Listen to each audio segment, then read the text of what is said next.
Recording in progress.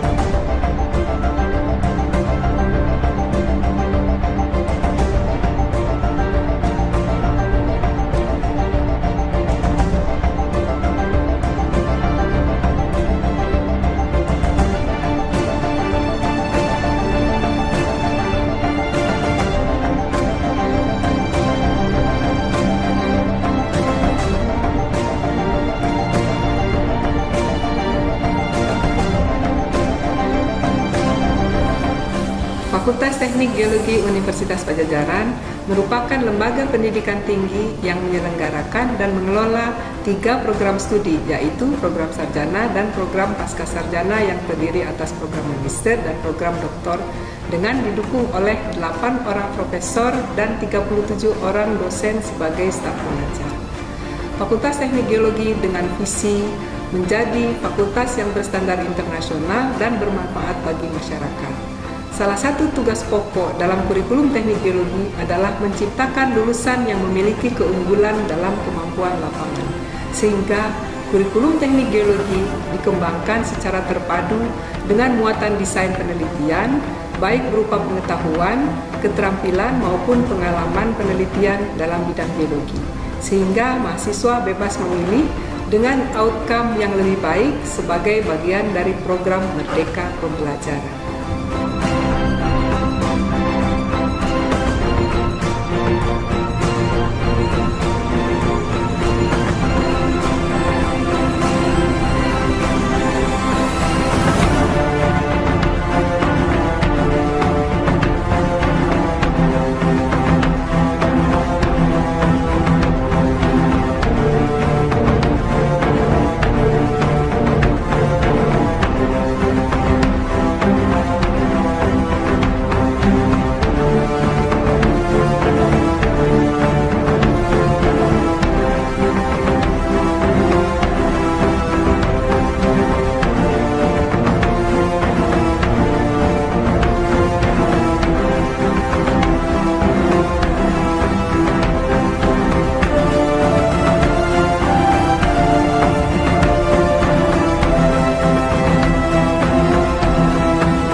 Good day, ladies and gentlemen. Welcome to Webinar International Series number 3, Contribution of Human Resources Development in Monitoring Environmental and Climate Change for Sustainable Development Goals. It's such an honor for me to welcome you here in this event today. I'm Kamala Wijayati, your host today. I would like to extend a very warm welcome to all of you both on Zoom application and YouTube Live. This webinar series is a part of 62nd Natalis or anniversary of the Geological Engineering Faculty event that held every Saturday. Before we start, let us hear the national anthem of Indonesia, Indonesia Raya.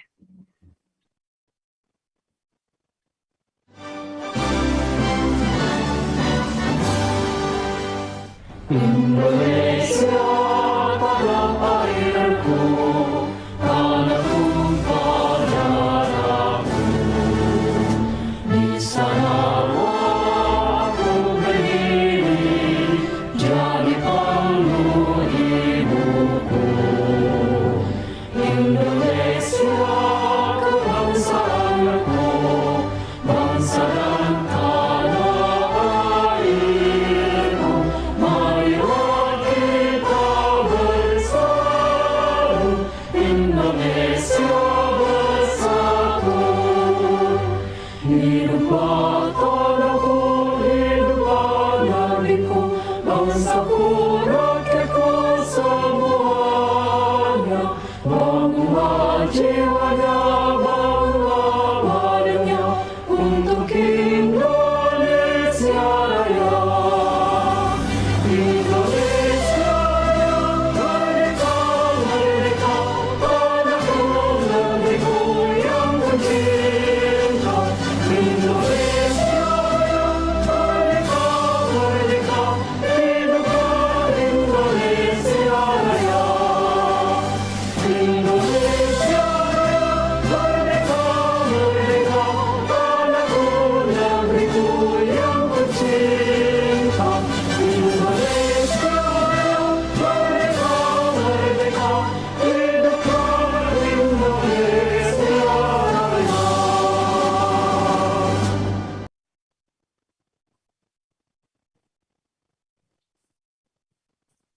Now I would like to greet Dr. Cipta Endiana, Vice Dean for Resources and Organization, Faculty of Geological Engineering, Universitas Padjadjaran, to deliver opening remark. Dr. Cipta, please welcome.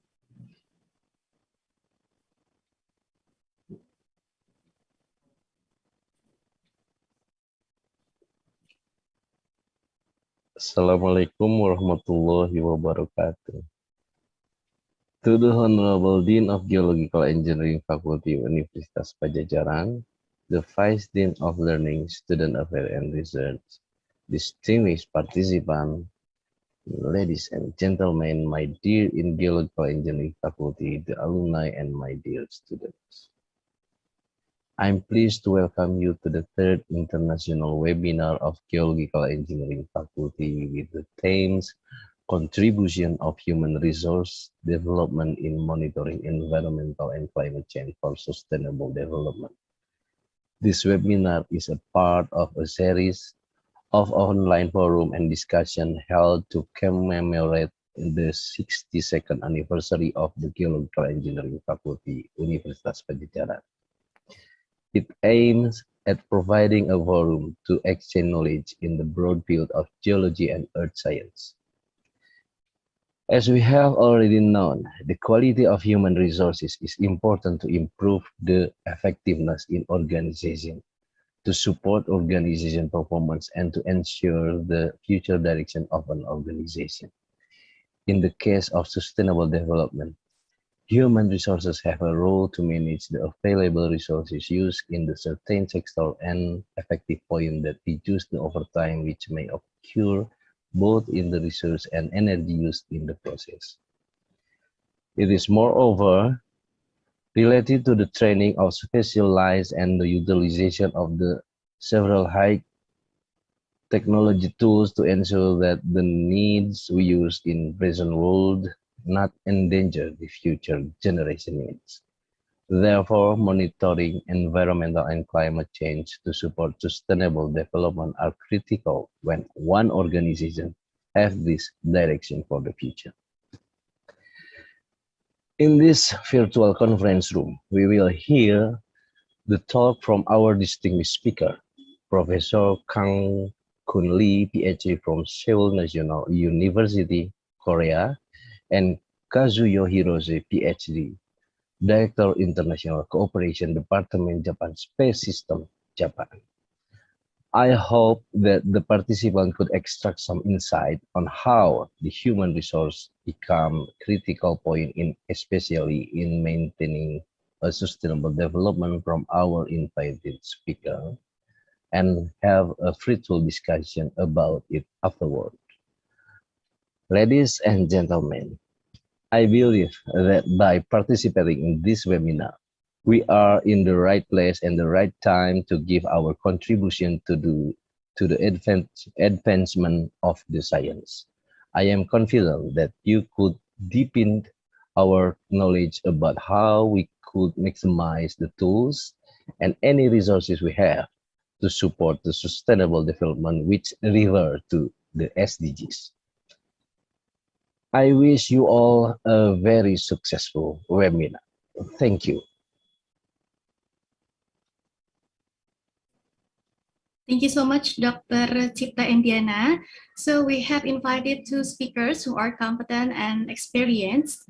They are Professor Kangkun Lee, PhD, from School of Earth and Environmental Sciences, Seoul National University, Korea, and Kazuyo Hirose, PhD, Director International Cooperation Department, Japan Space System from Japan.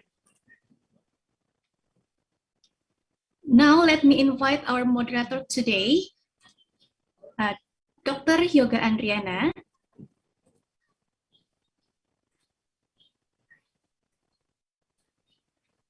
Hello, good morning. Before I invited Dr. Yoga as moderator, I will read his curriculum vitae. So Dr. Yoga Andriana is one of lecturer in Faculty of Geological Engineering, Universitas Pajajaran. He finished his bachelor in Geology Engineering, Universitas Pajajaran, then master degree in Geology, Department of Geoscience, Faculty of Science and Engineering, Shimane University, Matsue, Japan, and doctoral degree in Geology, Department of Geoscience, Faculty of Science and Engineering, Shimane University, Matsue, Japan. So please welcome Dr. Yoga. Thank you. Thank you very much, Mrs. Kamala. So is it okay that we're going to start the first discussion?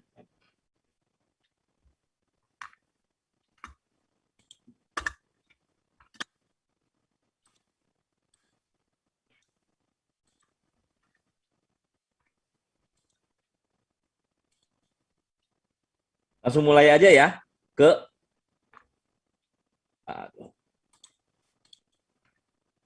excuse me, can you hear my voice? Oke, Pak. Okay. Good morning, everyone, especially honorable speakers, Professor Kangkun Lee, and also Mr. Hirose from Japan. As mentioned by the MC, I will be the moderator of this webinar series from two speakers. But first of all, I would like to thank both of the speakers, Professor Kangkun Lee and also Mr. Hirose, for being with us in this weekend, wonderful weekend. I hope also in Korea and also in Japan, the weather is good as it is here in Bandung. Okay, everyone. So today we will first hear the session from Professor Kangkun Lee. He is from the, he is from the Seoul National University. If it's okay, Professor, I would like to give a brief explanation of your curriculum vitae. Okay, Mr. Kangkun Lee, he is a professor in hydrology, hydrological geoenvironment, laboratory of hydrological environment. He took his Bachelor and Master of Science in Seoul National University and took his PhD in 1992 at the Earth and Atmospheric Sciences at Purdue University, West Lafayette. So I think Professor knows a lot about groundwater and also hydrology. And today we are so lucky he is willing to share about his knowledge about the theme that is the theme of our third webinar series, Professor, the contribution of human resource development in monitoring environmental and climate change for sustainable development goals. Ladies and gentlemen, today we will divide our discussion in two sessions, which the first session will be delivered by Professor Lee, and later maybe I will introduce also the second discussion that will be given by Mr. Kazuya Hirose, PhD. He is the Director International of Cooperation Department. So today's discussion will be a sharing session by two speakers that will be given maybe about 30 to 40 minutes, and then we will continue a discussion no more than 10 minutes. So all of you guests and audience who have any question, you may deliver the question directly if it's we still have time, or maybe you can just type in the chat box and I will deliver it to the speakers. Okay, with no further ado, Professor Lee, the time is yours. Please feel free to give the lecture, and again, thank you very much. The time is yours. Thank you. I am Ken Kun Lee at Seoul National University. First of all, I really congratulate your 62nd anniversary of Faculty of Geological Engineering. We have here also very nice weather. And at the beginning, I saw the beautiful and very nice. Can you hear me? Can you hear me? It's clear. Yeah. Professor. Yeah. Okay. Fine. So at the beginning of your video, I saw your very nice and beautiful campus. I really enjoyed. Okay, I will share my slide and start my presentation.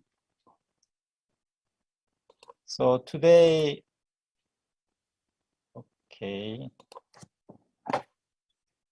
Today, actually, my main presentation topic is the analysis and prediction of groundwater contamination in multi-layered aquifer of Jeju Island. Basically, with this topic, I'm going to focus on the nitrate contamination. So nitrate contamination is a very common issue all over the world.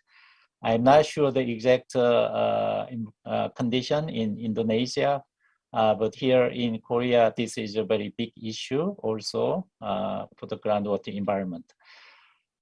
Before I focus on this topic, I'm going to briefly mention what I am doing with the other topics because actually our Seoul National University, our school, and Pajajaran University is going to do some collaboration, including me and also many other faculty members. We have 37 faculty members in our School of Earth and Environmental Sciences. And in our school, we have faculty members in geological science and atmospheric science and oceanography. Unfortunately, this is a weekend morning, and I was not so successful to invite many other our faculty members. I'm so sorry for that. Anyway, my research, except the nitrate contamination, is on the CO2 geological storage and the environmental monitoring, and the remediation of groundwater contaminated by chlorinated solvents, and use of groundwater as a renewable energy source, and find the locations for good groundwater by data science using machine learning. So I just briefly show some few slides before I focus on my main topic. This is one site we established to do some study on the CO2 detection, CO2 leak detection once if we do some CO2 geological storage. So we did some artificial injection test, how we can monitor in our groundwater when the CO2 leaked into the aquifer environment.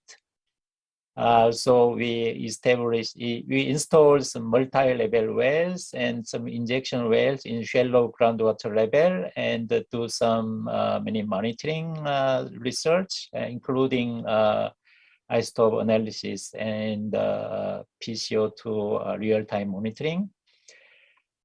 And also, I'm not sure in the the location of Indonesia is not suitable for this kind of uses of groundwater. Here in Korea, we have very cold winter and very hot summer, and the groundwater actually maintain about the average temperature between 11 to 15 degrees Celsius. And it's really nice for to use groundwater as a cooling and heating energy resource. So along the river, we installed a facility to pump out groundwater and use the groundwater as an energy resource for cooling and heating.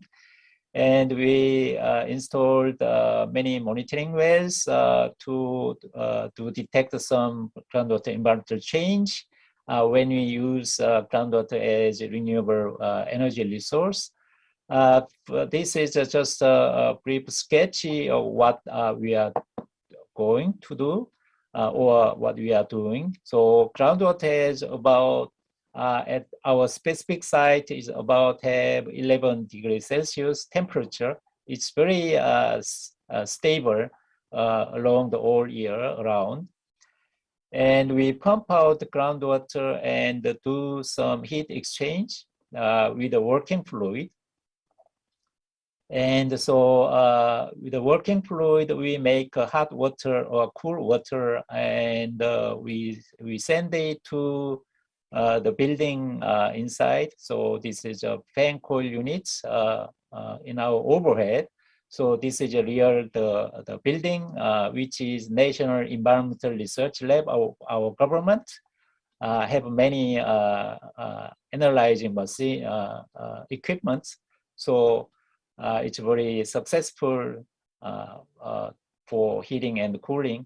And also what I am doing is using many kind of GIS data and also some collection of water quality, groundwater quality data. And we do some deep neural network and the training the data and find out the location of good water or some kind of location for specific groundwater quality, even though we cannot drill the groundwater wells.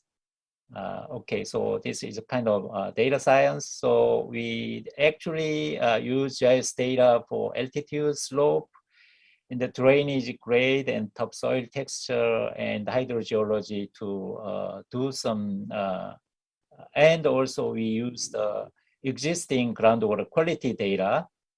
And then through the machine learning, we can locate some points where which has a high potential of providing that kind of specific water quality. Okay, that is what I am doing, and I'm gonna come back to my main topic is in Jeju Island.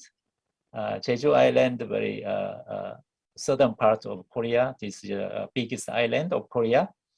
And we did some long-term trend analysis and numerical modeling for future management. So what I did with this, my former student, now she's working at the Groundwater Center in our government. Okay, so just an overview, I am going to explain hydrogeological condition of Jeju Island and the long-term trend analysis of groundwater data, nitrate and chloride, and interpretation of groundwater quality trends with land use change and the numerical monitoring for the management of water quality. Okay, so this introduction, Jeju Island is located here in the So I'm happy to see another presentation today from Japan, so our neighbor country here. And Jeju is volcanic island, and the Mount Halla is big, highest, have about elevation about 1800. And we have many parasitic cones scattered all over the island.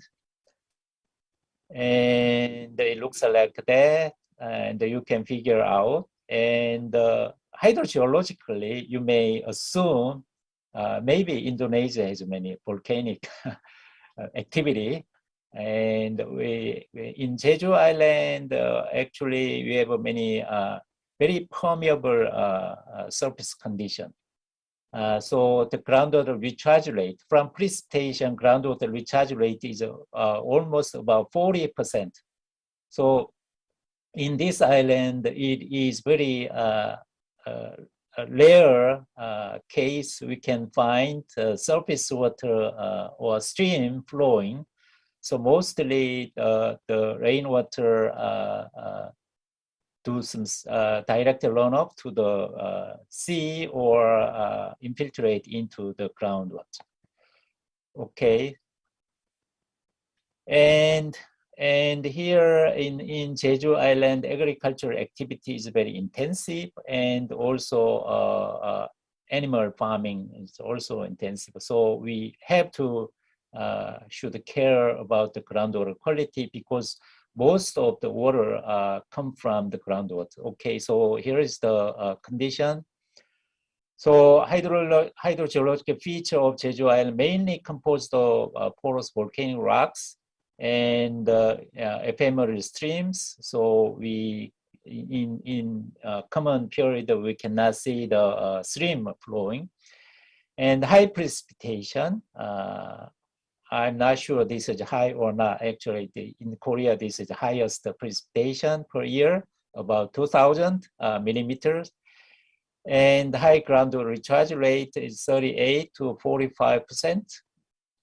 And the water source and the use in Jeju Island is mostly from groundwater. And we have about more than 4,000 groundwater wells. And the water use here shows, and the groundwater it's about 90%. So groundwater's quality is really important. And so we have many monitoring wells in Jeju Island. And through the monitoring networks, we can find the deterioration in groundwater quality by nitrate and chloride. That has been reported continuously. And this shows the nitrate concentration.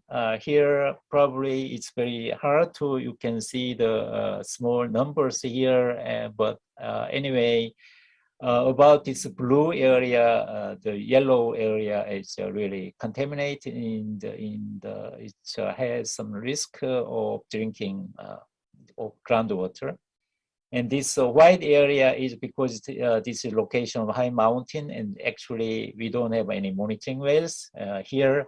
So it's a blank actually area. So chloride also, we have a very high concentration of chloride, maybe due to the seawater intrusion. So it's a high concentration in the eastern part. So increasing risk to deteriorate groundwater resource on the island, and land use development, increasing population. So Jeju Island is very popular to Koreans, also many other people from other countries. So we have many people visiting Jeju Island, actually before the COVID-19. Not now. I hope when we overcome the COVID-19, maybe many people will visit Jeju Island. So that means water use increase, and animal farming increase, and agricultural activity increase. So we need actually, we have to establish an adequate management plan for protecting groundwater in Jeju Island. So what we did, how we can protect that. So before that, we have to understand what's going on in Jeju Island. So we did some long-term trend analysis, and based on that, we did numerical approach to predict what will be when we do some kind of activity. Then what will be the long-term concentration trend? So first of all, I told that we have many wells and the monitoring points in Jeju Island. So nitrate nitrogen distribution map here, long here, and you see the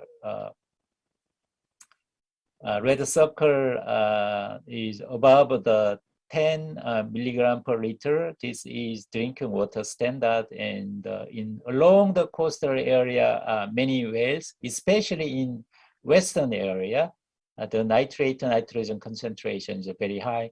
But strangely enough, the nitrogen fertilizer use per hectare shows here from 1960s to after 2010, but actually the nitrogen fertilizer peak appeared just after 1990s, but now it continually decreased. But however, this is actually chemical fertilizer, and there is something not shown here. Actually, the statistically something missing because people now are not using chemical fertilizer more. They use some organic fertilizer.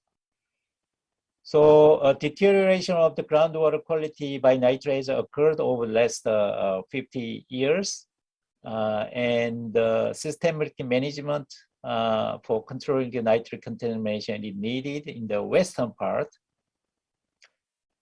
So we did some data selection from 1903 to 2012, and some wells have the data more than 8 times, and some wells less than 8 times. So we selected the data having more than 8 times data, so that we can do some do trend analysis.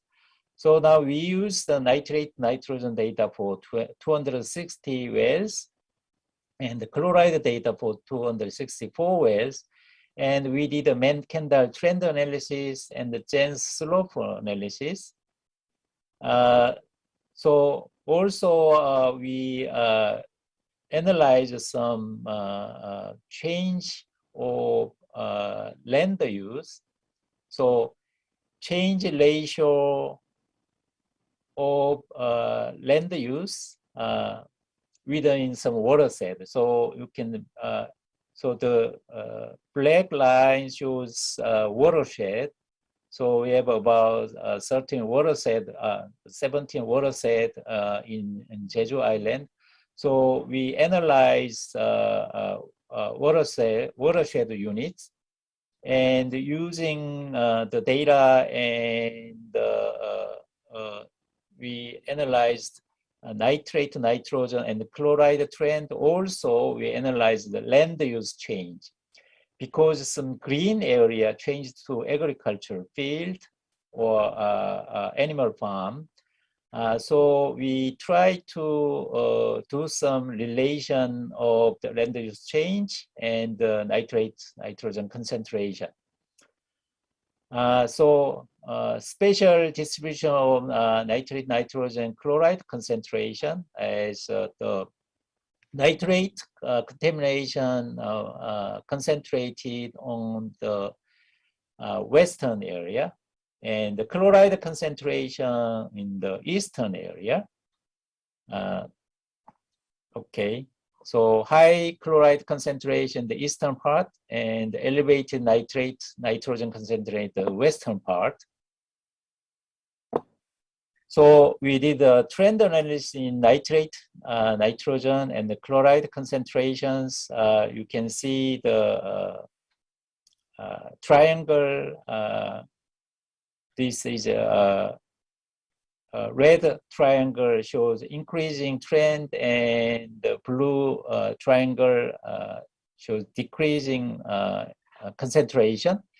Now you can see nitrate in terms of nitrate. Nitrate concentration increasing in the western part, also in the eastern part. Okay, so the eastern part nitrate concentration increasing. But however, in the chloride concentration, you can see the very high decreasing trend in eastern part. Okay, so this is another presentation of the land use. You can see the land use in eastern part, agricultural land. So this yellow column shows the agricultural land. Agricultural land in eastern and the western area is increasing.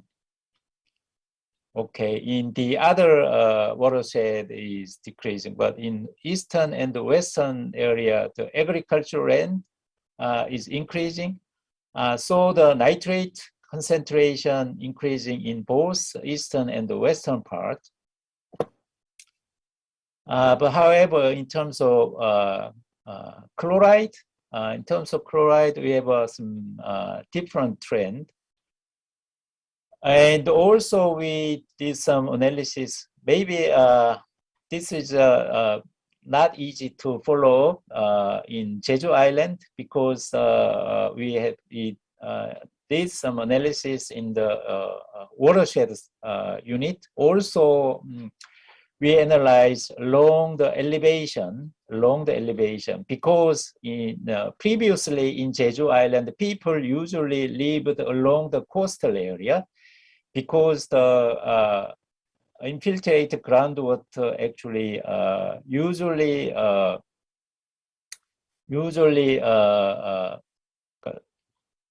make some spring, upwelling spring along the coastal area. So people usually lived along the coastal area lower than the elevation 200. Now the population increase and need some agricultural activity. So people started to change the green area to agriculture area. And so the land use change rapidly appeared in between the elevation of 200 and the 600. So that shows agricultural lands drastically expanded from 8.8% to 30.7% in this 2,600 meter elevation range. Previously, people lived and used the agricultural field lower than 200 meter elevation level. So this shows the summary of the trend, and in this axis shows the chloride trend, and this shows the nitrate nitrogen trend. And here in this color means nitrate nitrogen increase, also chloride increase. And we have seen some both decrease in nitrate and the chloride. But however, in specific region, in the eastern part, we noticed nitrate nitrogen increase, but chloride concentration decrease.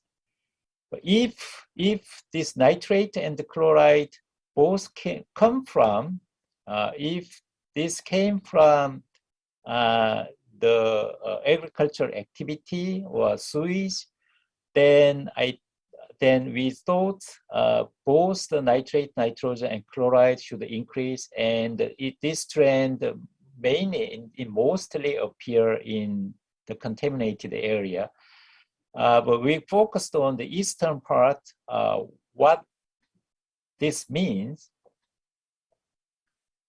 And we found out that in eastern part, because of the agricultural activity is increasing, the nitrate, nitrogen concentration increase. But however, in the eastern part, we have very severe saltwater intrusion problem before the 1990s. So in the eastern part, we have a very high productivity of groundwater, and there were many big groundwater wells using the groundwater for living and agricultural activity. So have very severe saltwater intrusion problem, and the Jeju government decided to stop or drastically decrease the use of groundwater and shut down some groundwater pumping wells. And this shows so the Jeju government did that kind of activity, and this graph shows is the year and approved pumping rate. So approved pumping rate is the Jeju government has a permission authority, and they ordered the close of some pumping wells. So the approved pumping rate drastically decreased. And you can see the monitoring trend, and shows the groundwater level steadily recovered, and the chloride concentration decreased. So this shows our kind of some action to stop or decrease some contamination may sometimes work. And in the eastern part of Jeju Island, the saltwater intrusion reduced because of this Jeju government's efforts. So in our western Jeju Island, in the western part and eastern part has a slightly different hydrogeological condition. And in western part, impermeable layer is the elevation is very high, and sometimes it's above the seawater level or very close to the seawater level. And in the western part, we cannot see some kind of Gibbon-Herzberg principle, and seawater intrude into the landwater side. But in eastern part, we have a very low permeable circuit formation is very low, located very lower than the seawater level. And the seawater actually makes some kind of very similar interface shape. We can compute as a given based on given a Herzberg principle, and that so that people was possible to install big pumping wells and use a lot of groundwater. So there previously appeared really severe saltwater intrusion problems. And so we have a very different trend. In the western part, chloride and the nitrate both increase, and in the eastern part, chloride and nitrate has different trend. And in the western part, we focused on the nitrate contamination and try to find some measure to decrease this contamination. I'm going to skip. This is the location of. So in the western part, we have very impermeable layer just below the topsoil. So we have a perched aquifer condition. and we also have a regional groundwater. So regional groundwater water level is along here, and we have a perched groundwater above the impermeable layer. So we have a very impermeable layer here. So it's kind of wedge type impermeable layer. So we found some strange phenomena because this agricultural activity is very strong in the western area, and we can imagine a lot of fertilizer applied in the surface. But the regional groundwater is very low nitrate concentration because its impermeable layer stop the leakage of this highly nitrate, high concentration groundwater in above the impermeable layer. However, we have some wells. You can see here some wells penetrating the impermeable layer and all the way to the regional groundwater aquifer. But however, these wells was installed a long time ago, and the well sealing is very poor. So we try to get image using the bore camera, what is going on here, and we easily can find out the leakage of the perched groundwater into the regional groundwater. So we have a very high concentration of nitrate even though in the regional groundwater. So we for demonstration, we try to seal this leakage point, and you can see here our regional groundwater nitrate. The concentration nitrate nitrogen at the concentration level over 20, it drastically decreased to very few, maybe 3 milligram per liter after we newly developed this well. So now we are going to find out the measure how we can conserve the groundwater, how we can protect our regional groundwater from the nitrate contamination.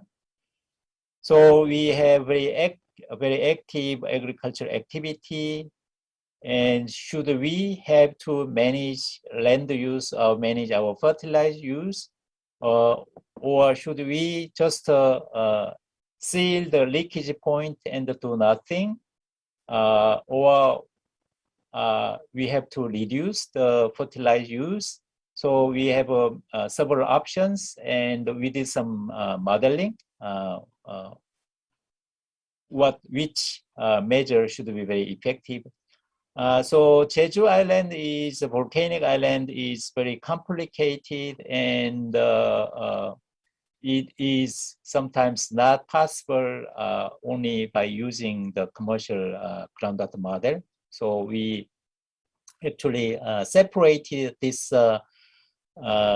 parasite cone as one local model and one regional model to simulate the effect of leaky wells. So this is the figure, and we simulated this by using the hydrogeosphere model. And this is our regional model and local model, and the leakage well is included here in our local model. And we simulated this first, and using the result, and we take the boundary condition from this model, and we simulated the regional groundwater model. And along the leakage well, this was kind of, we developed how to simulate the effect of leakage well. And the leakage rate, okay, so we need some compute the leakage rate, and we used the concentration of pumping well and purge the groundwater concentration and the regional groundwater concentration to compute the leakage rate. So we can validate the leakage rate using the quality and the mixing model. So the concentration of each endpoint groundwater and using the balance calculation. And we also, there are some other models like using multiple monode kinetics to simulate the denitrification process. But here in our model, we didn't use the multiple monode kinetics and reactive transport model. Instead, we simply used the first order decay model to simulate the denitrification reaction. And also we did some validation using this model. So this is like for the validation data, and we compare the hydraulic head of our measurement data and the simulated data. Also, we do some comparison and validation using our nitrate concentration data and our simulated data. And also we use the simulated amount of leakage water and also some measurement data. And we just computed mass balance assessment of total nitrogen in the purged aquifer condition, and how much in and how much out through which. And in our out case, discharge along with the groundwater seepage and the denitrification and the drainage through the clay layer, and you see there's a leakage through the leaky wells is very quite high amount of leakage occur through the leakage wells. So we also did some comparison of simulated observed data, the hydraulic head and the nitrate nitrogen concentration in our regional model. So in our local model, in our regional model, our model very quite well simulated the observation, and this shows the effect of leaky wells. And now what we are going to do is we kind of set up our numerical model, a little bit complicated numerical model, but we validated the model with the observed hydraulic head and the nitrate concentration. And then we are going to predict what will happen. So first one is manage land use of fertilizer use, and detect and treat major concentration pathways. So our cropland and the leakage wells. So we actually tested three options. One is a leaky well and the present nitrogen input. This is a base case. This is a present case, as usual case. Option two is leaky well. We leave the leaky well as it is, and we decrease nitrogen input for lowering nitrate nitrogen below maximum concentration level. And third option is regrout the wells. So we find the leaky wells, regrout the wells, and we maintain present and input. So we use many observed data as recharge and nitrate nitrogen boundary conditions. And this is a result of our simulation. First one is we just maintain leaky well and the present and input. And this red line is 10.0 maximum concentrate level. So this is water standard. So we cannot reduce the concentration below the MCL. So this is not the case we can actually take. And we just maintain leaky wells and we reduce the N input about 45. So go to the farmers and you have to reduce your nitrogen application for about 45. Then we can maintain the groundwater quality below the MCL. And third option is we regrout the leaky wells and the present and input. It shows the leaky well role is very important. In this case, even though we do not reduce the present and input, we can maintain the groundwater quality. So base case and the result of the other options. So, and estimation of maximum allowable loading for the fertilizer use. Our annual and input in this area is about this.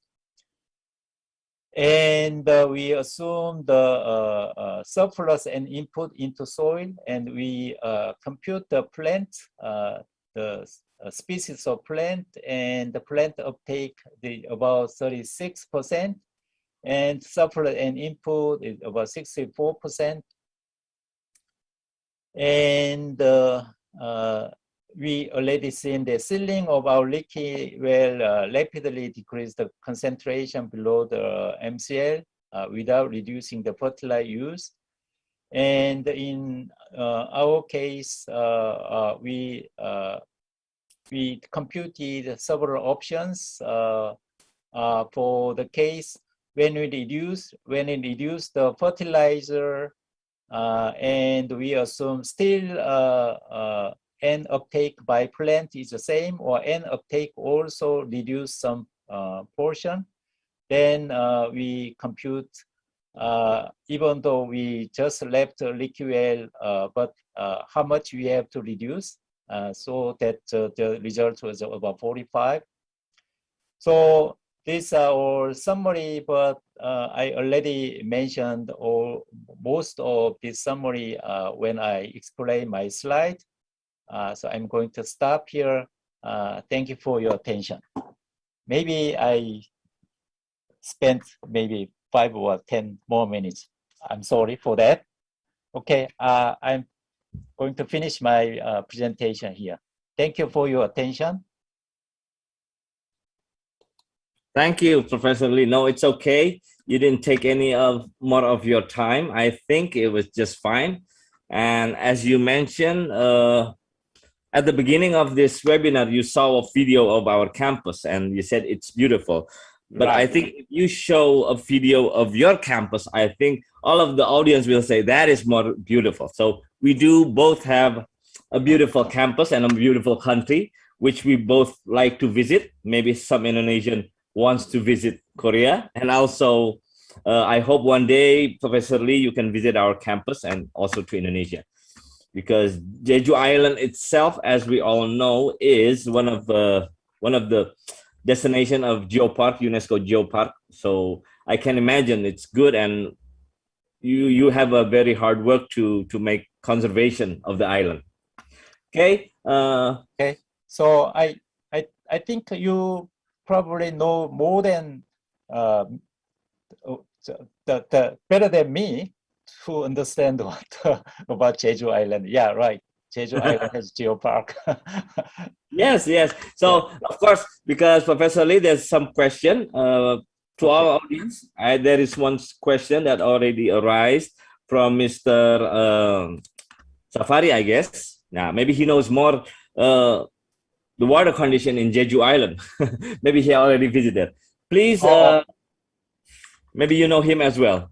Please, Mr. Sapari, you can just directly ask the question to Professor Lee. The time is yours.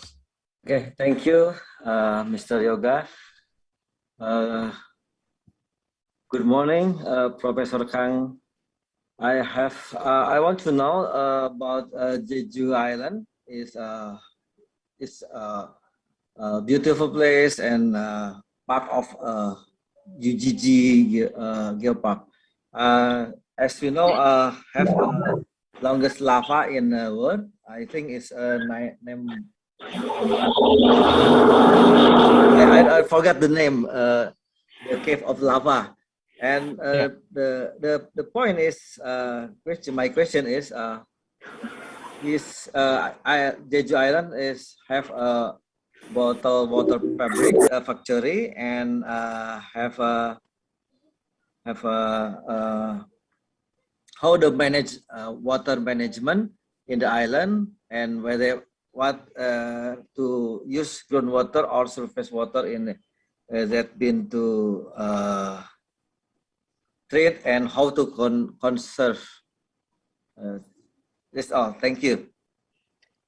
Okay. So probably you are asking the general water conservation policy of Jeju Island. And this is a really kind of strange or kind of a strange issue scientists cannot understand about the water management of Jeju Island, because Jeju Island about most, maybe about very close to 100% of Jeju people drink water come from groundwater. So Jeju Island has their water supply facility. They have groundwater wells, big groundwater wells, and it is connected, and they public water supply. The source water is groundwater. And also Jeju Island is the host of the most famous bottled water, bottled spring water, like Samdasu. But now they raise too many pigs, and also the agricultural activity is going to increase. So our hydrogeologists tell them, you have to choose either one. So you cannot have both of your agriculture and animal farming and fresh, good groundwater. So scientists and Jeju Island, actually, they started Jeju Groundwater Research Center. They started last year, and they have continuously monitoring. They have online monitoring stations, and they all know about what the ground quality and the water level is maintaining or not. But you know, politically, the Jeju governor is elected by election, and it's not easy to tell the people we have to reduce a little bit the agricultural activity, and we have to constrain the number of animal farming or number of pigs and cows. So I think if we just let all the activity in Jeju Island, let them just like now, I think the Jeju groundwater quality will face some serious condition in the future. So maybe we have to do some lot of efforts to stop that kind of development.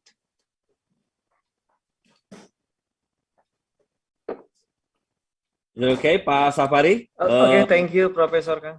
Thank you. Thank you, Professor. Well, I think we do have the same problem. We do also have political issue. Right. So we're both in the same part in that. Okay, Professor Lee, there's one more question from Mr. Yuri. He is also from PEP Bandung, but he gives his apology because he's on a trip. I mean, he's on the road, so he cannot directly ask you. So I would like to, on his behalf, I would like to ask you his question. First of all, how does the weather, I mean, the rainy and 4 seasons, right, in Jeju Island? There's 4 seasons. So how does the season influence in the pattern of distribution of nitrate and chloride? That is the first question. Simply, you can just directly answer, Professor Lee. Okay. So our weather condition, we have a very monsoon rainy season. So we have June, July, August, very rainy season. Jeju is the same, and we have a very rainy season concentrated. And during winter time, we have a very big snow, but snow does not melt until the spring. So during the heavy rainfall, the nitrate concentration increase. So we have some monitoring data, and at the start of big rainfall, just after the heavy rainfall, our nitrate concentration usually increase. That's probably we can imagine just the opposite result after heavy rainfall due to the dilution effect. But in our Jeju case, we assume there are kind of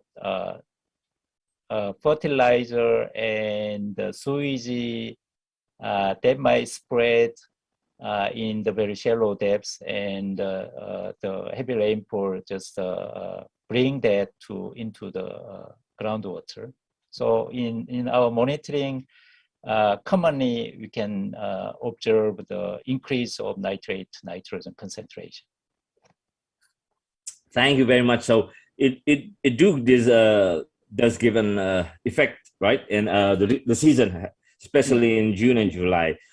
He does have a second question, Professor Lee, if it's okay with the organizers, just maybe a few minutes. Okay. And also it relates with one anonymous question from YouTubers who is also watching our webinar, Professor. So the second question is, as we all know that Jeju Island is a volcanic island, but in the west part, as you say, is highly contaminated, right, Professor? In the west part. Right. But we also know in the eastern part that is there any validation for the intrusion at the east part of Jeju Island? Is there any isotope analysis that has been done, or radioactive isotopes in the area for the meaning? Is there any validation for the intrusion? Because that's also relates with the question from anonymous viewers, that the difference between the western and the eastern part of the Jeju, is it more of a nature control, or is it because of anthropogenic control? Thank you, Sensei. Thank you, Professor. Okay. For the first question, I actually by myself didn't that study of saltwater intrusion by using the many cation and anion analysis and isotope analysis, but there are several people did that analysis. They also analyzed the rainwater and groundwater also hydrogen and oxygen isotope analysis, also some anthropogenic tracer analysis. Also, we have a real-time monitoring wells along the coastal area, especially in the eastern part. And we know the fluctuation of interface of the monitoring wells.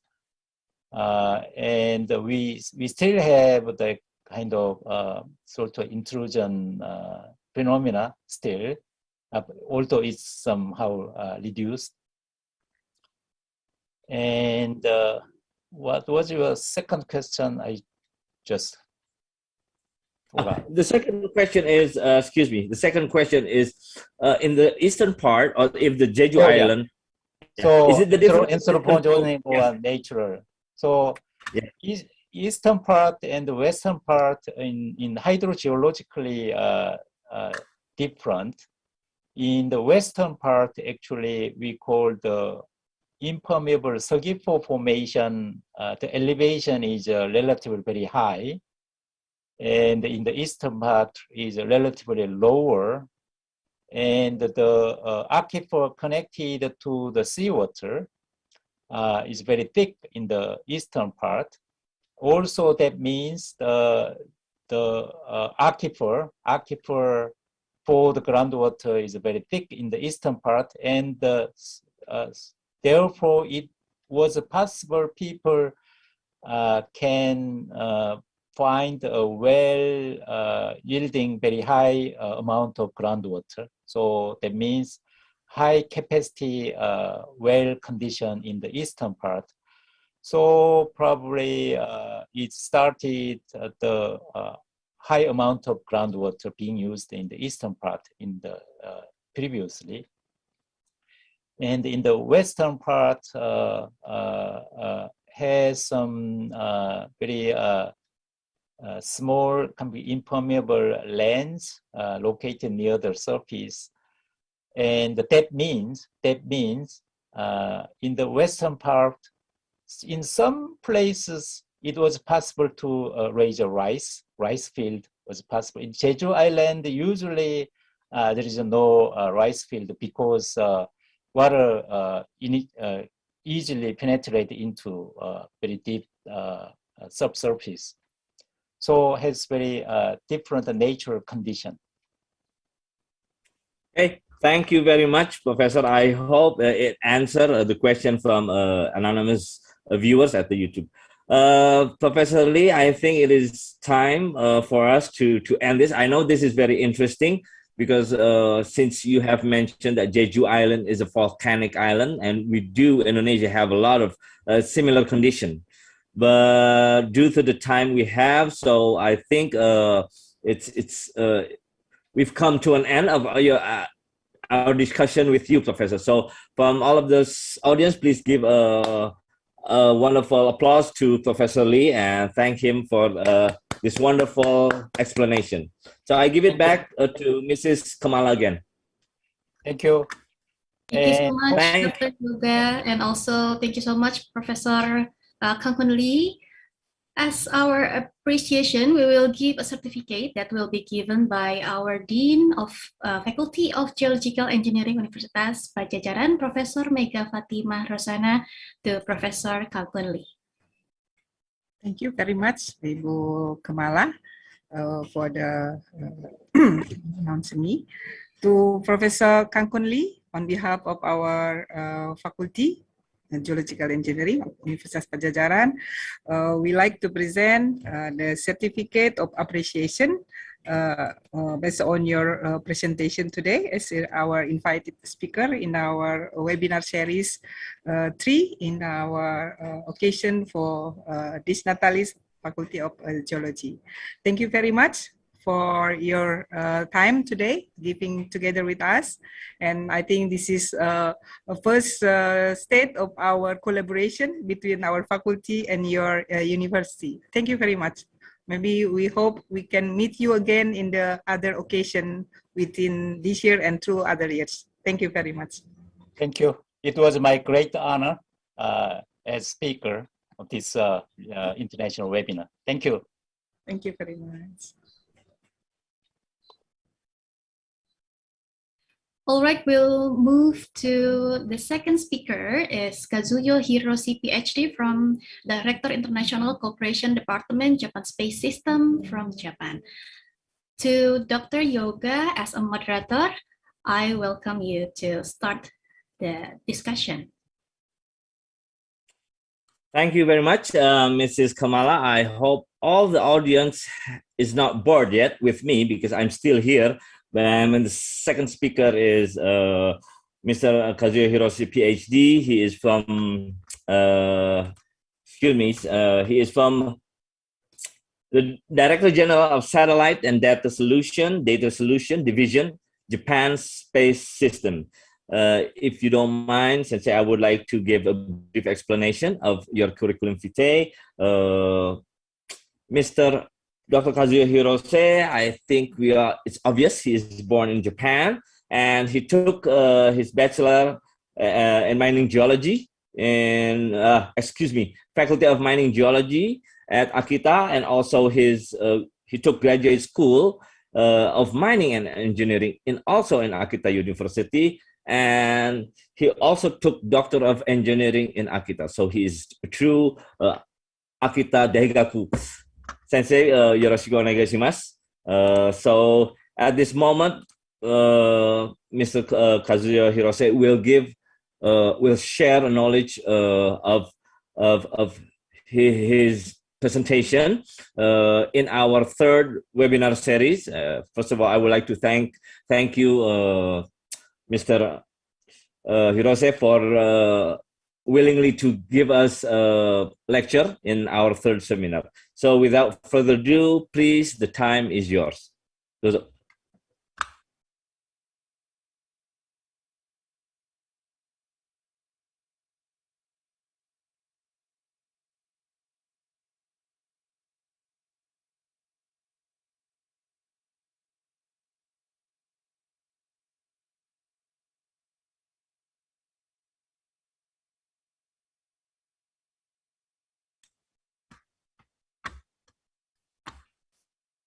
Okay.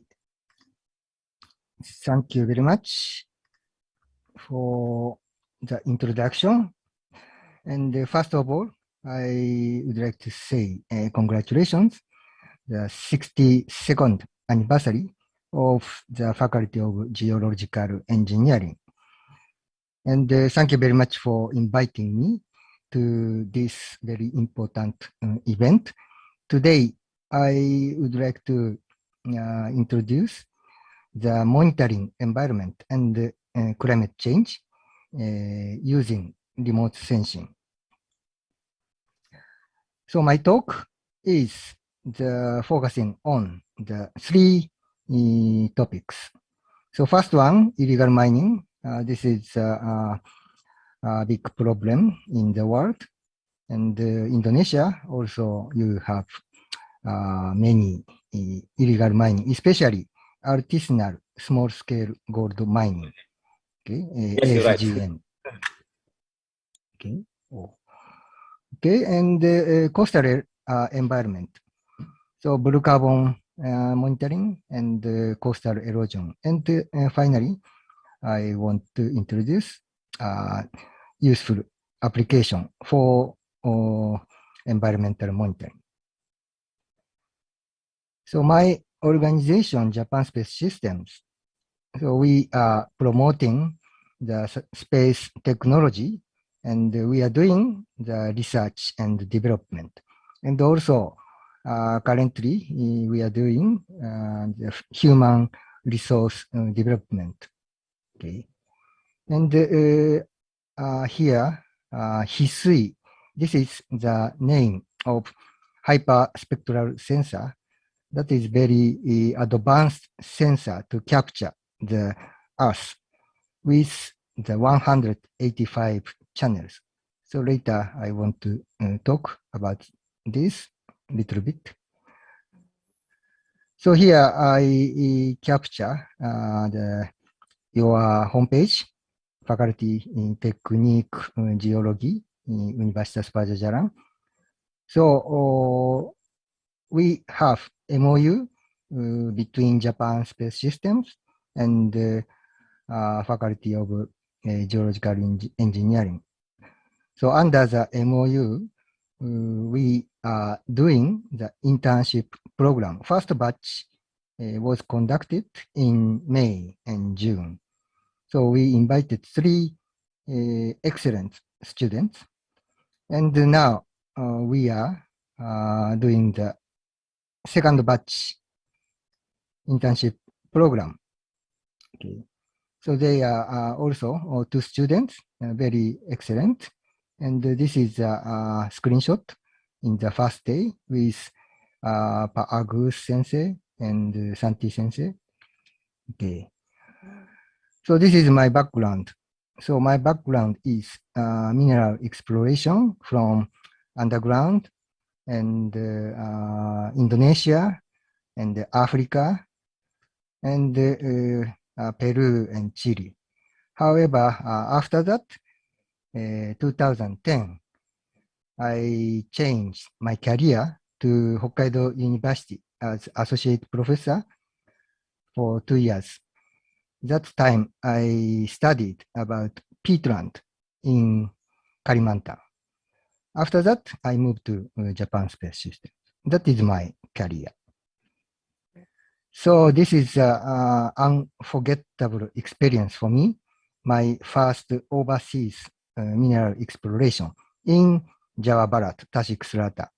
So here I stayed the 3 months there, Kampung Saropa. So I have to learn Bahasa Sunda. So this one you can see 94 November 19. So every day we check the geology and we took sample and we discussed the progress with the Indonesian geologists. So that's one my first experience in Indonesia. Okay, so illegal mining, ASGM monitoring. So ASGM is operated at more than 70 countries, and the gold production from ASGM sector accounts for 20%. So every year, 400 to 600 of ton of gold is produced. And many ASGM are unregistered or illegally operated, and serious environmental impacts have been caused in not only in surrounding area, but also the downstream watershed area. And furthermore, mercury emission from SGM sector account for about 37% of the global anthropogenic mercury emission. So the environmental problem by mercury emission is very severe by ASGM. So monitoring illegal mining, ASGM activity are essential to manage and reduce risks of impact on environment, health, and social. So this is a motivation for illegal mining monitoring. Okay. So this is a explanation, the methodology. Remote sensing data is powerful to obtain various information on SGM. And we have the 3 types of data: optical sensor data, microwave data, and digital elevation model from optical sensor and microwave. So what is optical sensor? Optical sensor, a very famous sensor is Landsat, Sentinel-2, and this one, ASTA, Japanese sensor. And the microwave is the more little bit longer wave, like this, 1 centimeter or 10 centimeter, etc. So optical sensor use more shorter wavelengths, visible range, short wave range, like this. So our eyes, human eyes, can recognize object only the wavelengths from 400 to 750 nanometer. Okay. However, there are so many microwave signal in the world, so we can detect such signal in shortwave by the optical sensor. And the microwave, this one very useful to penetrate the cloud. Even in the night, we can observe the land surface. And both sensor can generate the digital elevation model. This is similar to topographic map. So we can combine those data for many fields, including illegal mining and coastal environmental monitoring. Okay. So this one, optical sensor. Sun radiation is coming to the surface, and optical sensor can receive that reflected signal, but also thermal emission, infrared signal is captured by sensor, optical sensor. So there are two radiation data from sun radiation and Earth thermal infrared emission. And the microwave, this one, the signal is generated at the sensor satellite. And the satellite receive the microwave here.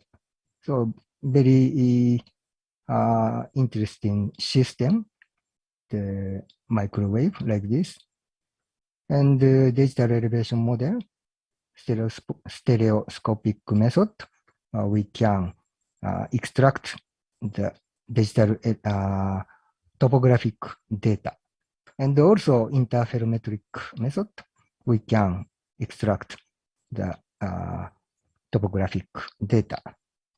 Okay. Then finally, we can integrate the various data set. And in this example is for the exploration, mineral exploration. We can identify the target A or target B from the analysis of various data set. Okay. So there are so many data set and analysis method. Okay, so gold, primary gold and secondary gold, we know.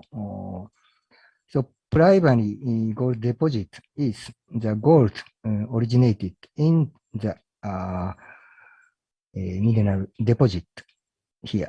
Okay, in this case, I don't know, you know, or Seran or no, or this is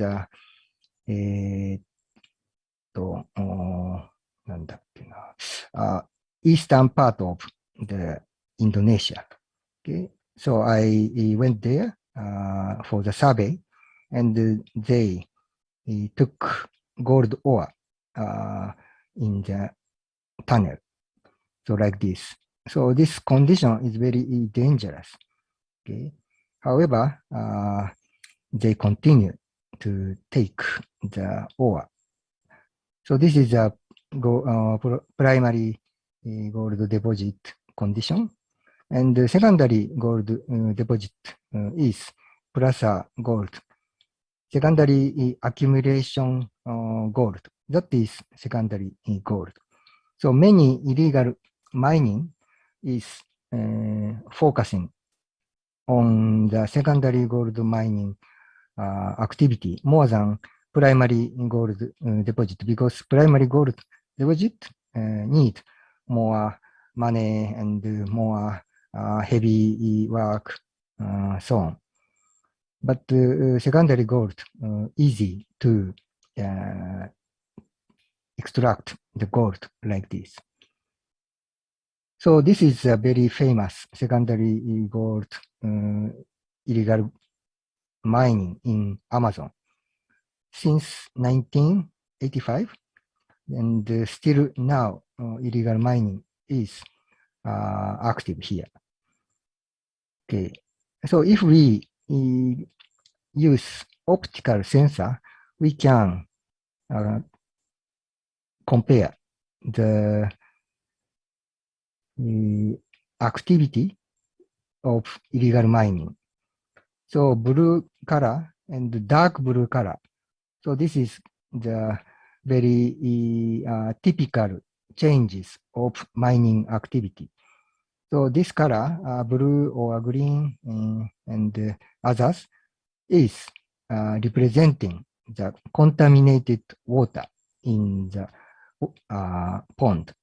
Okay, and here black one and the dark blue. This one, the suspended material contamination of the soil is very small. That's why the reflected color is different. It means if we can recognize this color, green to blue, on the image, the illegal mining is very active. But this image, you can see dark blue, black, or dark blue. In this case, illegal mining is not so active compared to previous image. So we can recognize the mining activity from optical sensor. Okay. So this is the Congo, Africa case. So easy to monitor the illegal mining activity. So why this is illegal? Because the illegal mining site is riverside, okay, like this. And this one also, there is a river, but the mining site is inside or riverside. So this activity is the prohibited by all government because the water quality will be degraded by the pollution of illegal mining. So we can say in this case, this activity is illegal, not formal. And if we compare the two images, optical sensor, as I told you, the greenish or bluish color is very active. But here, 2019, the color is dark blue. So illegal mining was stopped or abandoned.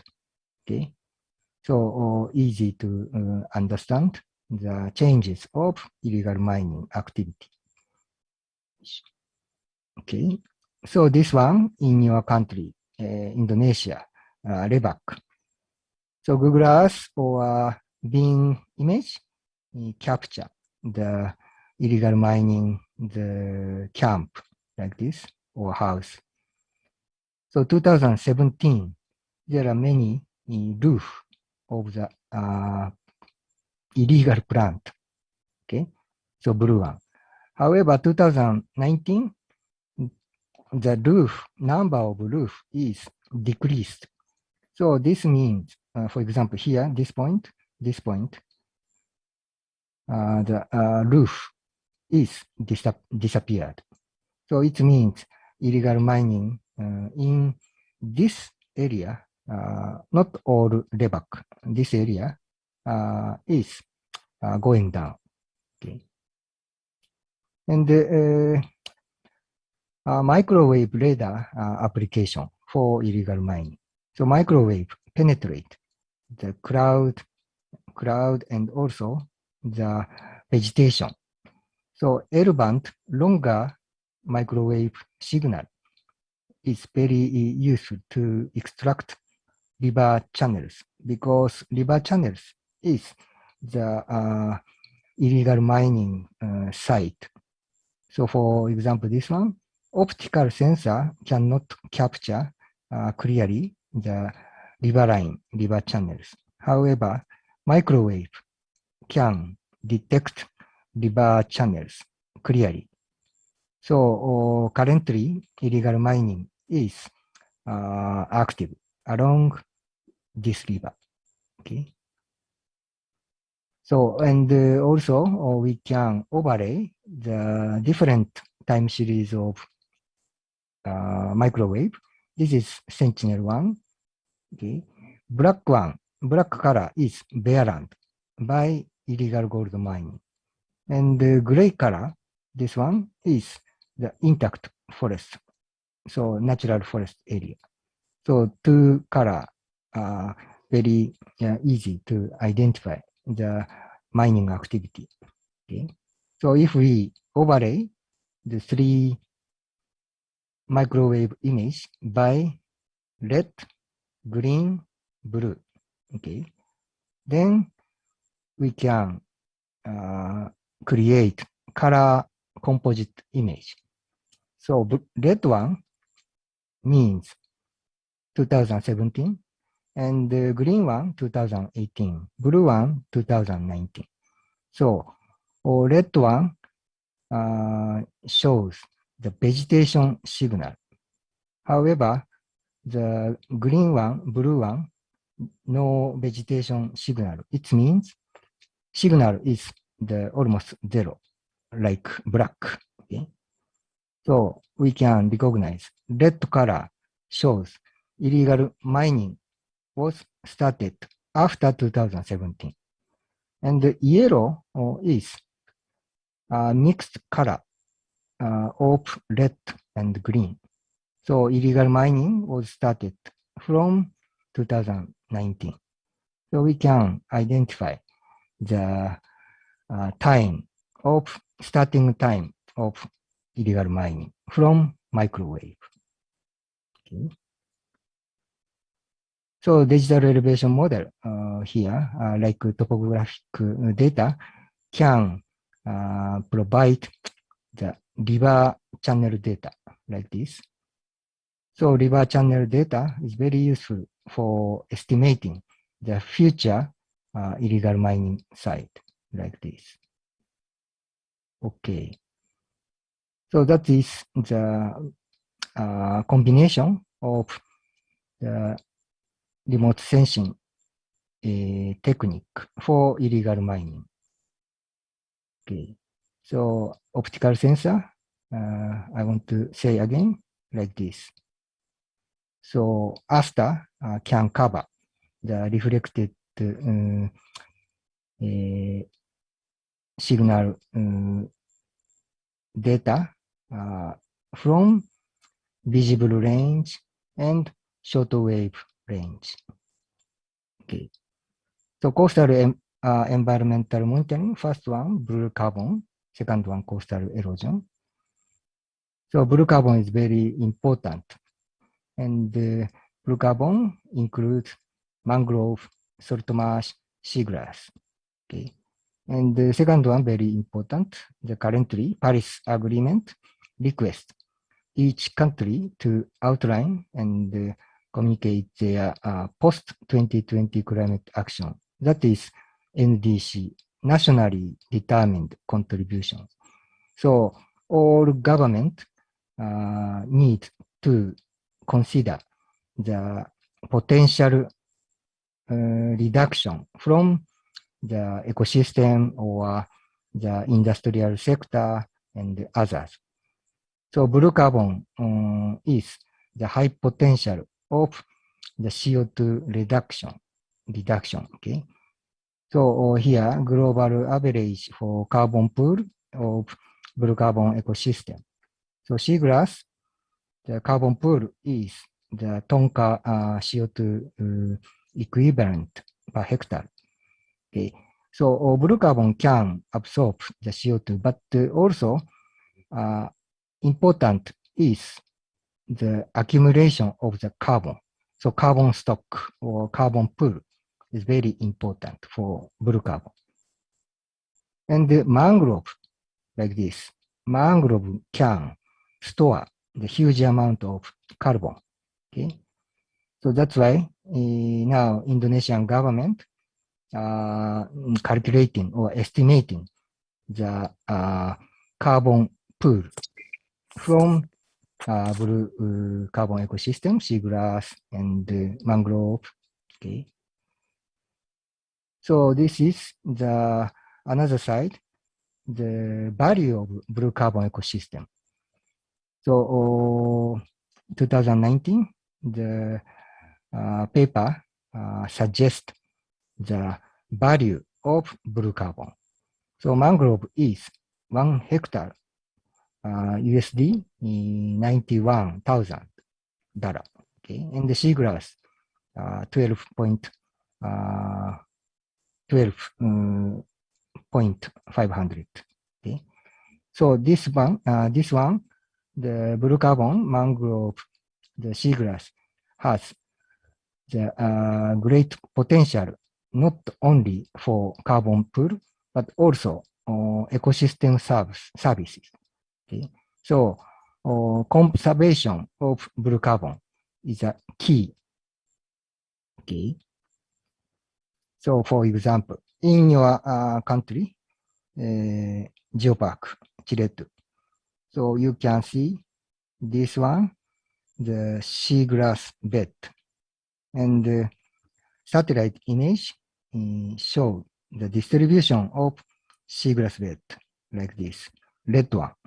Okay, I assigned the color for vegetation as red. So red color means vegetation area. Okay, and 2020, the researcher, Indonesian researcher, calculate the area of seagrass bed in Chiletu. So they finalize the seagrass extent is about 100 hectares in this area. So ecosystem service value means 100 hectares multiply the unit value. So I don't know, rupiah is the 17 juta. No, 違うな。17,381 juta. Okay. Anyway, satellite image can provide the area data of seagrass. Then you can calculate the ecosystem service value. Okay. So your government, Indonesian blue carbon. This is one information from KKP. So mangrove carbon stretch this number annual, but annual deforestation is 52,000. So big number of deforestation, and seagrass is like this. Okay. So important is the carbon stock in mangrove, but how to estimate the carbon stock in mangrove? So this is our collaboration with Professor Mega and Professor Luis. So we conducted the mangrove research in the Pagandaran in 2016. So we measure the spectral for different types of mangroves. Okay? Different types of mangrove show the different reflectance like this. Okay? So it means we can identify high carbon mangrove trees like this. So this one is the high carbon pool area represented by Rhizophora or Bruguiera. Okay, so Rhizophora is this one, and Bruguiera this one. So different spectral pattern was measured. So we can discriminate such mangrove species, and we can calculate carbon pool from that data.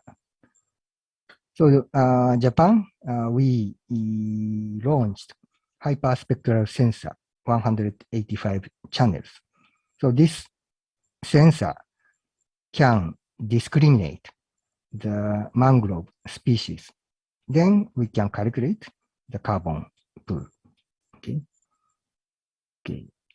So if you are interested in hyperspectral data, please visit our site.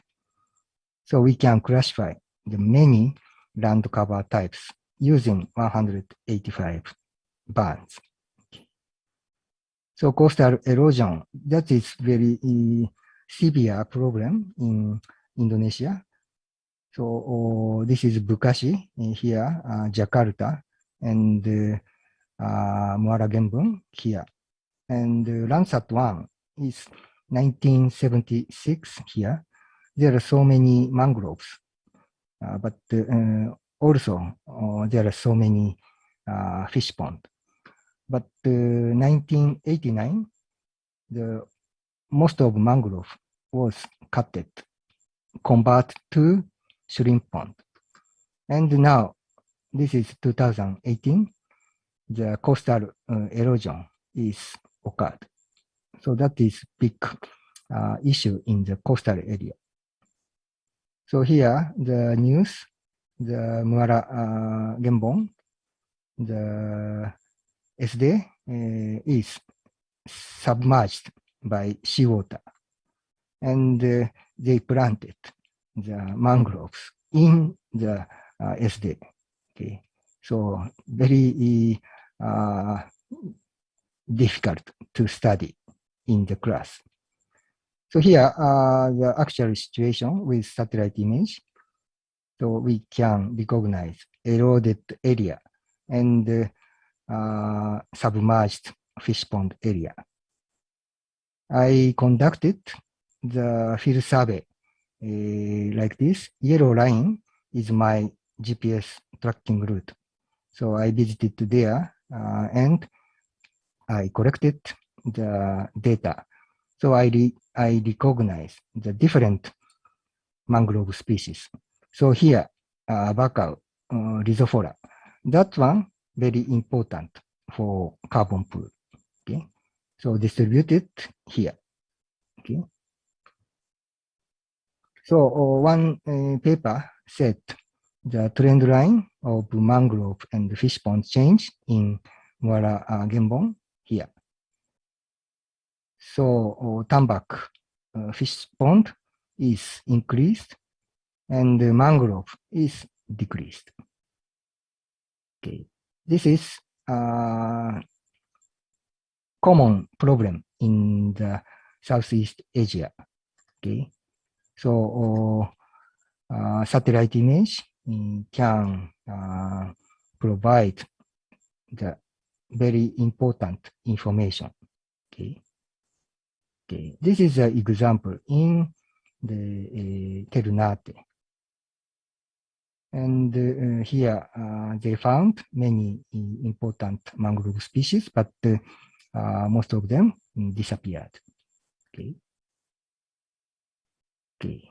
And here, last one, I just introduce quickly zero cost approach with open source software, free satellite image, no cost. So just you can download application. You can download satellite image and you can go to the field and record the GPS track and overlay and photo also. Then you can analyze all of the field data with satellite image. All process can be done with the zero gratis. Okay. So free satellite image, Landsat Sentinel-2, Asta, microwave, Pulsar Sentinel-1, like this. And GIS dataset are available in the many websites, and the software, QGIS, Saga, and others. Okay.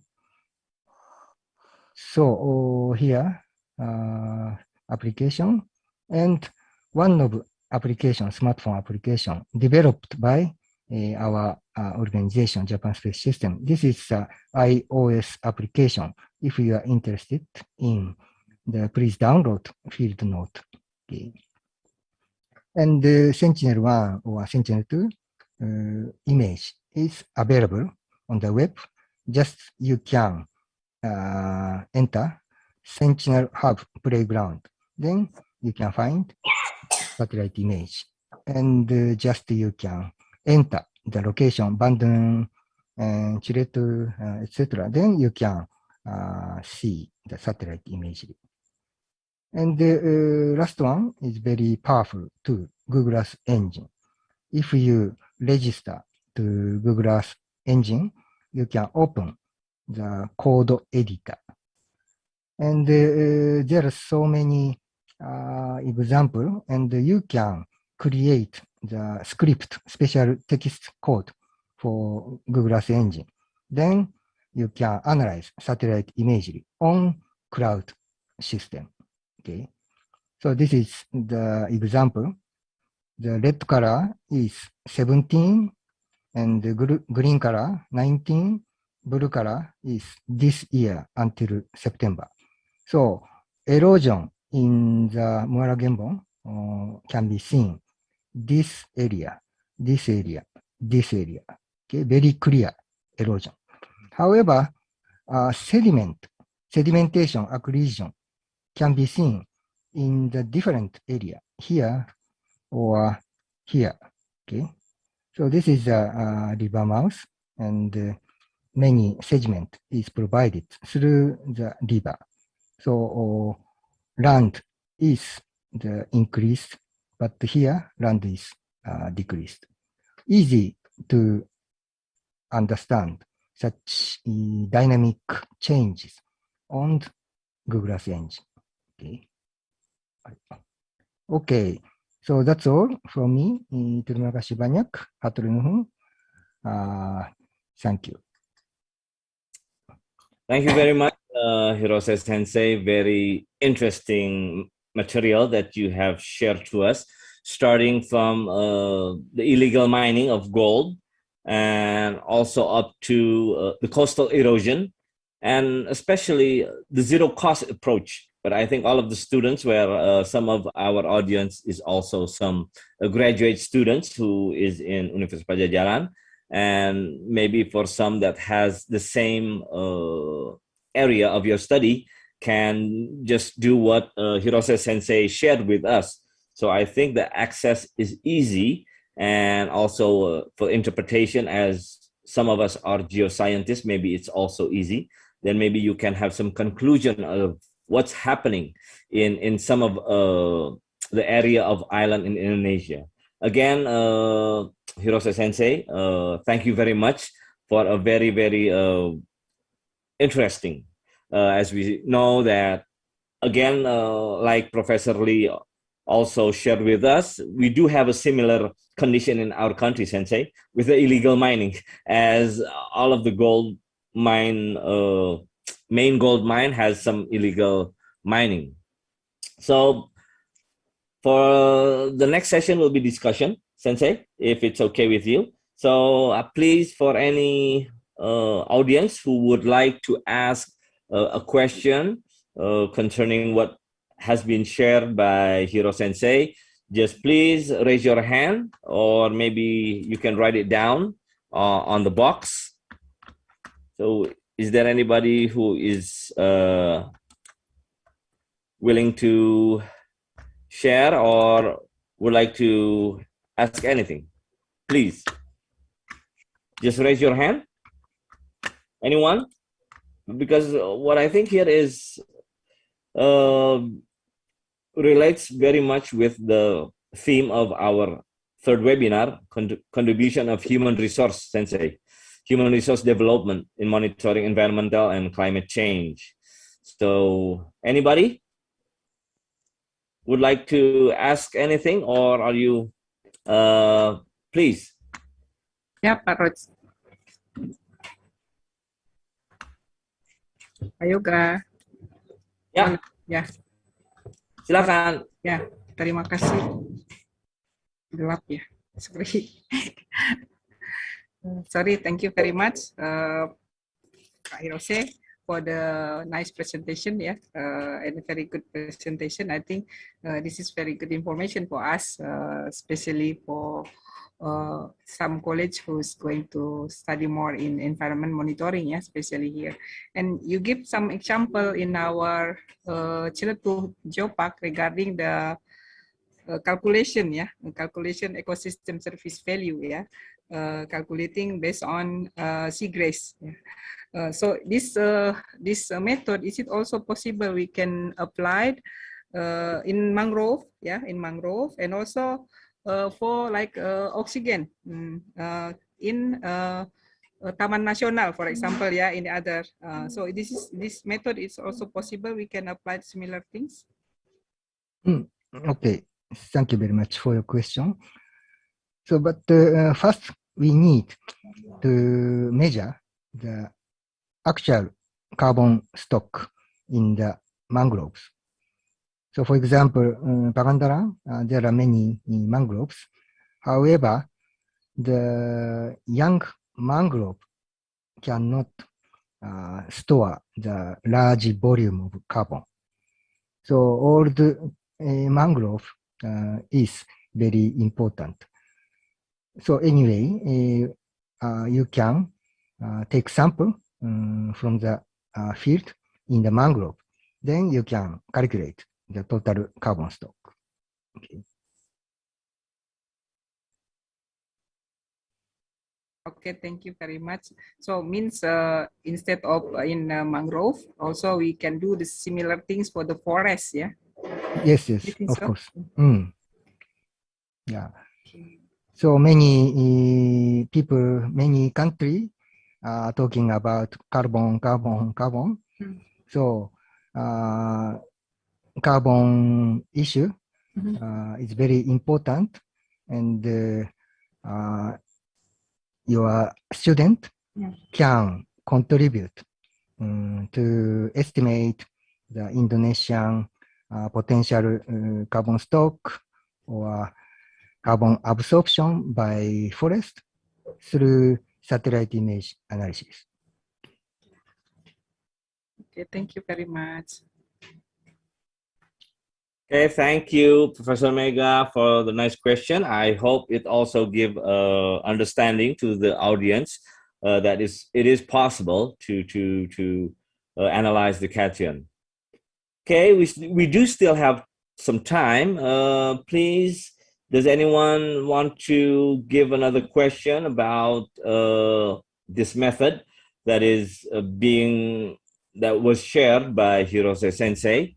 Using microwave and all of the method. Maybe Mr. Zufialdi or anybody from our staff or our students? One more, Pak Yoga. Sorry. Okay, silakan, Prof. Mega. I just remember that you also presenting about Segara Anakan, Segara Anakan. But this time I'm not asking about the mangrove, but also it is possible to monitor because in Segara Anakan we saw it's like apa ya? Jadi menjadi darat ya. The land is become growing and this is possible also to monitor this method and then interpretation whether this process is controlled by very rapid sedimentation on the river or also any control by structural, because on the southern part of Western Java is a subduction zone, so it means something may be uplifted down there, so means the flow of sediment not going through to the ocean or something like that. Thank you. Okay. So maybe I just want to share quickly how to evaluate, how to monitor the such changes. So can you see this one? Yeah. Yes, it's clear. Okay. Yes, So this one, the satellite image in Segara Anakan. So you can see, this one. Okay, this one, the red one is 2019, and the green one 2020, and the blue one is this year. So here you can see blue one is the growing mangrove area. And here, okay, very easy to recognize. So quickly we can understand the land cover change and growing mangrove area. We can calculate this one, and also some area here. Okay, you can see the red one. This one is the eroded or cut the forest. So such kind of the dynamics we can identify through the Google Earth engine, or just we can download the each layer, this one, this one, this one. So we can download this one, and analyze the image on QGIS. So all process can be done with free data and free application. Thank you. Okay, thank you. Thank you, Hirose Sensei. As we all can see that with the Google Earth engine, we can also see that whether it's an erosion or addition of mangrove growth, right, Sensei? Yes. And yes. also, Sensei already shows us what happened in Muara Gembong, where some area is already been submerged, but at the same time, some sedimentation has been added. So there's another question, Sensei. First of all, please, Mr. Ikrar, the time is yours. You may ask directly to Hirose Sensei. And then maybe after that, the second one from Mr. Dwiandari. Silakan, Mr. Ikrar. You can directly ask. Okay. I'm sorry, my internet is not good enough, so I cannot turn on my video. Great presentation, Sensei. Thank you very much. I would like to ask you about the Hisui data. Is it free, and how about the accuracy? Because we also know that we have a free Landsat data, like Landsat 7 and Landsat 8, and how about it compared to the Hisui? And for the coverage, is it covered all area in Indonesia? Thank you very much. はい。Thank you very much about the Hisui. So Hisui is the free for research collaboration program. So if you are interested in the Hisui data, you can submit the proposal to Japan Space System. Then you can use the Hisui data free of charge. Okay. And the second one, the accuracy. Accuracy is, of course, depend on the position, but the resolution is 20 meter. So 20 meter is, I think, not big problem for mangrove mapping, forest mapping, and illegal gold mining, mineral exploration. So accuracy is not big problem.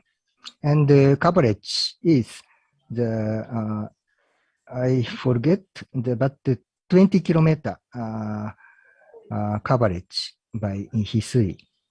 So if you requesting the Hisui special observation, you can consider the coverage area 20 by 20.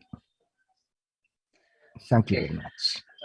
Okay, thank you, Sensei. Yeah. I mean, this is the Landsat and the hyperspectral is a game changer, in over the world. And many country has applied it in their study and research. Maybe we have increasing the study also in Indonesia. Thank you very much. Yeah, thank you very much. Thank you, Mr. Ikral. The next one, well, we do still have some time. The next one is from Mr. Dwandari. The time is yours. Silakan, Mas. Okay, thank you, Pak Yoga. Am I audible? Yes, clear. Okay. Ohayo gozaimasu, Kazuyo Hirose Sensei. Hai, ohayo gozaimasu. Haji Maste, watashi no namae wa Dwandari desu. Dozo yoroshiku onegai shimasu. Yoroshiku onegai shimasu. Yeah, as you mentioned before, that dominant safety concern about the energy extraction industry is for its potential waste, right? Both slow and rapid. And gradual and dispersed waste will also have very different effect than episodic and isolated ones.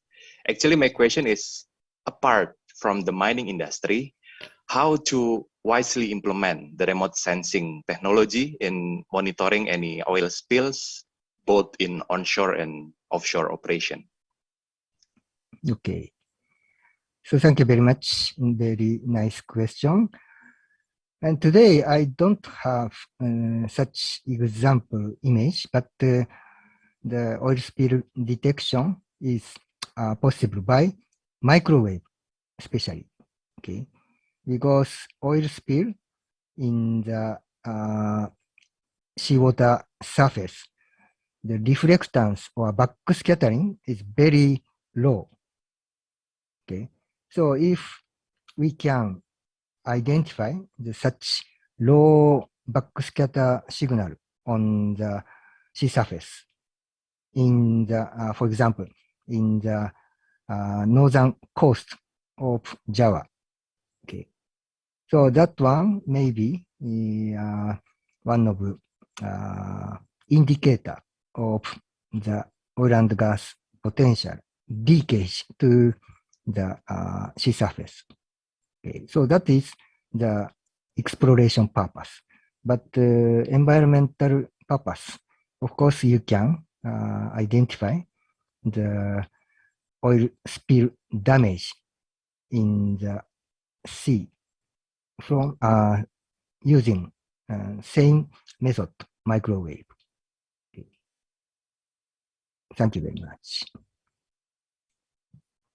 Okay, arigatou gozaimasu for the sharing and presentation. Yeah. Thank you, Mas Andar, for giving a question. Mr. Haji, I think Hirose Sensei, we are approaching the end of our time.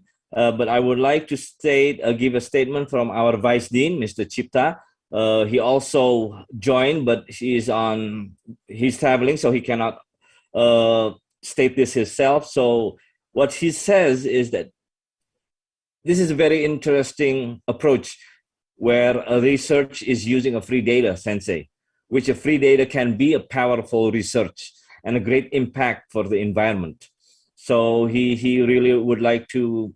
He is grateful, and he really likes to appreciate of what have you shared with us, and not only him as a Vice Dean, but also maybe Professor Mega and me and our faculty would like to have further discussion on illegal mining, but also to see coastal erosion and other things. So this is a type of what I say myself is a human resource development.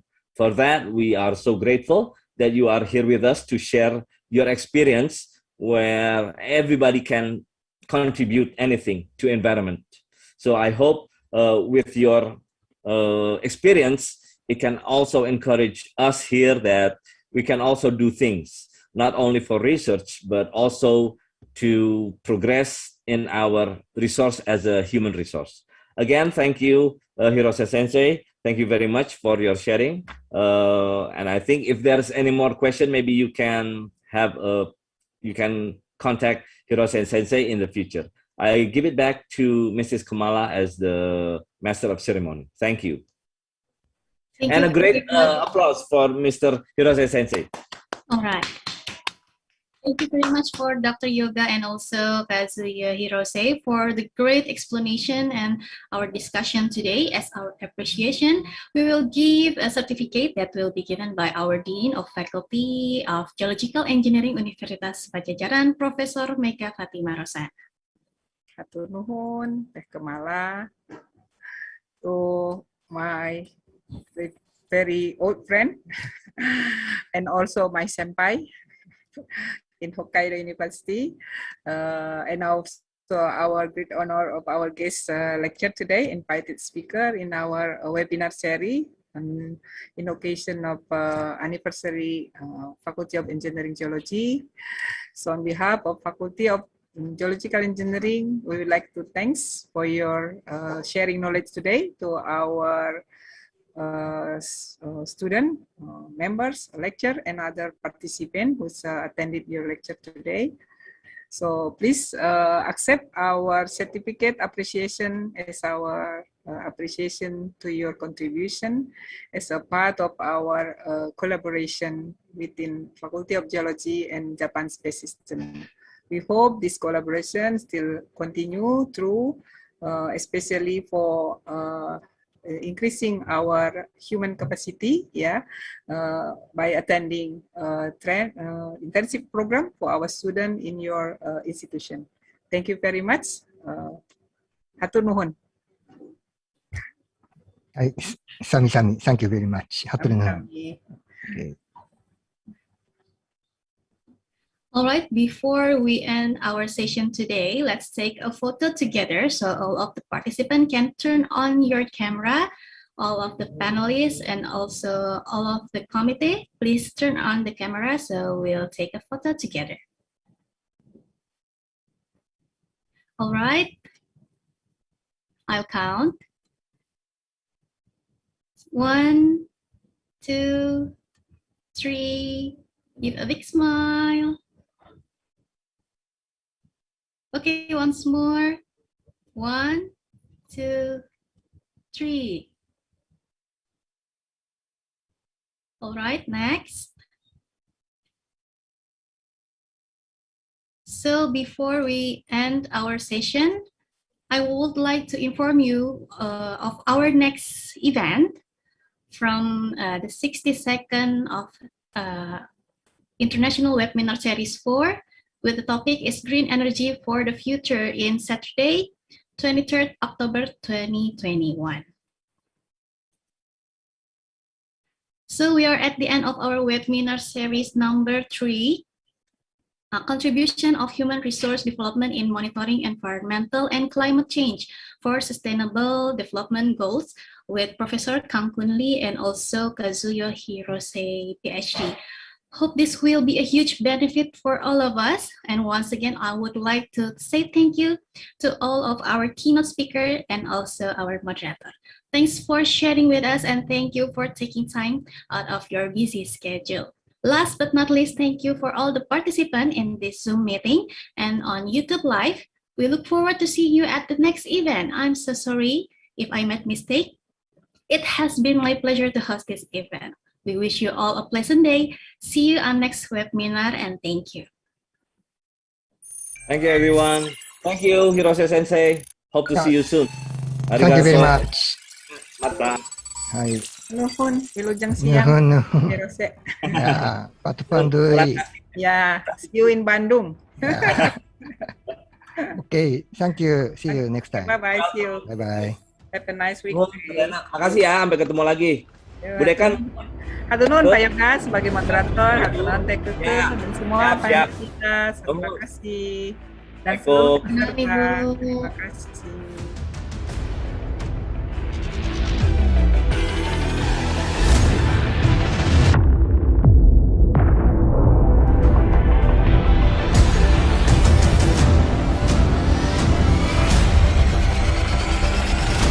Assalamualaikum Ibu Marlina. Kabar Mahae. Siapa itu? Ada bos Pak Sukardan nih. Aduh, lama sekali. Oh, Pak Sukardan. Iya. Mana bos? Aduh, Ya, sehat Pak? Ada Pak Sanudin. Ini kita punya Kang Rodi dari Sehat, Pak Unpos. Hasanuddin. Malah nanti Prodi. ada pandemi main-main ke sana Pak Kardan. Siap, pokoknya kalau sudah tidak pandemi sudah mau ke Bandung nih, aduh rindu. Ya. Ditunggu sudah Pak, ditunggu. Ya, cuman jangkut itu, jangkut. Semua. Pak, salam untuk keluarga ya, sehat-sehat. Saya izin. Siap, sehat. Ya. Gitu. Untuk Pak Hasanuddin, salam untuk semuanya. Siap. Mas Hasanuddin, gimana kabar? Saya kemarin ketemu Prof ini, Prof Saleh. Ya, di mut. Dia adanya Prof Hasanuddin. Fakultas Teknik Geologi Universitas Pajajaran Saya ketemu merupakan dengan lembaga ini, pendidikan hari apa, tinggi dua yang minggu, 3 minggu menyelenggarakan lalu. dan mengelola Kemudian 3 Prof. Saleh. program studi, yaitu program sarjana dan program pascasarjana yang terdiri atas program magister dan program rekam yang lebih baik sebagai bagian Siap. dari program Merdeka Pembelajaran. Oke, Pak.